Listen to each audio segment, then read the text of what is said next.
আওয়াজ দেন না কেন? যারা এরকম করতেছে তাদেরকে চিহ্নিত করুন আর এদেরকে শাস্তির আওতায় আনুন। এরা কখনো উলামায়ে কেরাম হতে পারে না, ভণ্ড। সকল জায়গায় ভণ্ডরা রয়েছে, শুধু এক জায়গায় ভণ্ড না, শুধু এক জায়গায় না, সব জায়গায় আছে। এই জন্য আপনারা হক্কানি উলামায়ে কেরামদের সবসময় ছোট্ট ছায়া থাকবেন, তাদের সুহবত নেবেন। কারণ উলামায়ে কেরাম এমন জাতি, এই উলামায়ে কেরাম এমন জাতি যেভাবে বিজেপি ভাইরা যারা আছেন তারা পুরো বাংলাদেশকে পাহারা দেন, বাংলাদেশের চতুর্পাশে তারা ছায়া ছিঁড়ে আছেন। কেন? তারা সবসময় সজাগ দৃষ্টি রাখেন যাতে বিদেশিরা আমাদের বাংলাদেশে হামলা করতে না পারে। ঠিক আছে?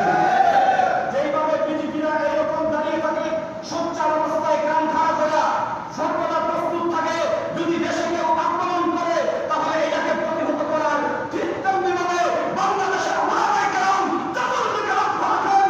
বাংলার মুসলমানদের ইমানের উপর যদি হামলা আসে সর্বপ্রথম তাদেরকে পাবেন তারা হলেন উলামায়ে কেরাম। ঠিক না?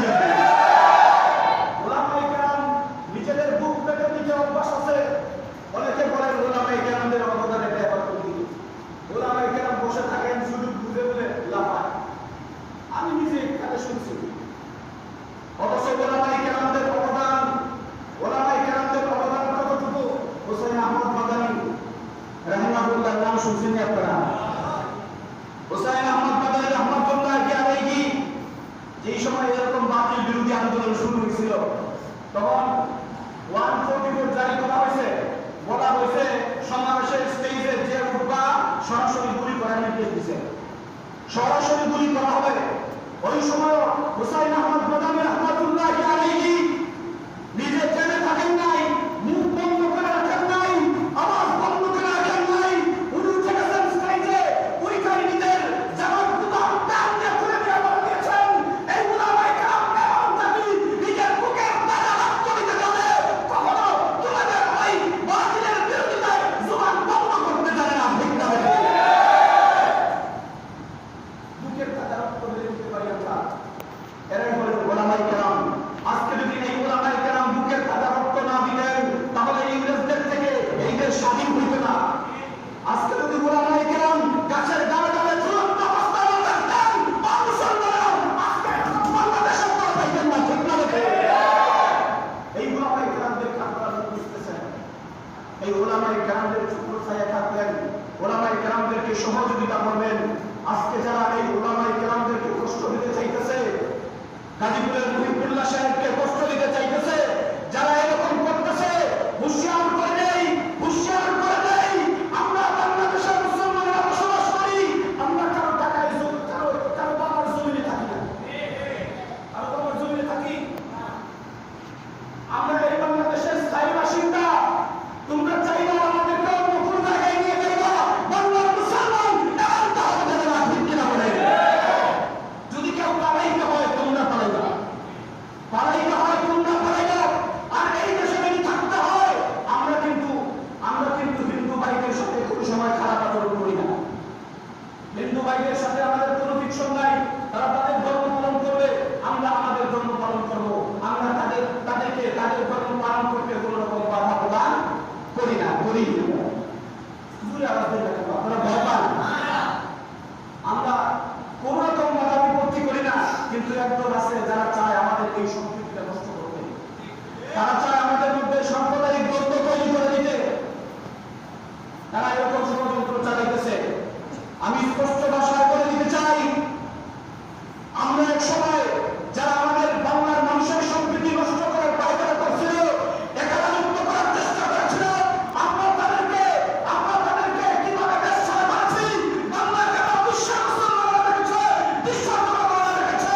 এখন আমি উলামায়ে কেরাম আর উলামায়ে কেরামদের ওই যে আগে আমরা বলেছিলাম শাহজালালের তলোয়ার পর্যন্ত তারেকবার, মুসলমানরা আরেকবার যদি শাহজালালের তলোয়ার পর্যন্ত তোমরা অনেক দুনিয়া বাংলার জমিন থেকে পলায়ন করতে বাধ্য হবে। ঠিক না? হুঁশিয়ার হয়ে যাও, মুসলমানদের ধৈর্যের সীমা পার করো না।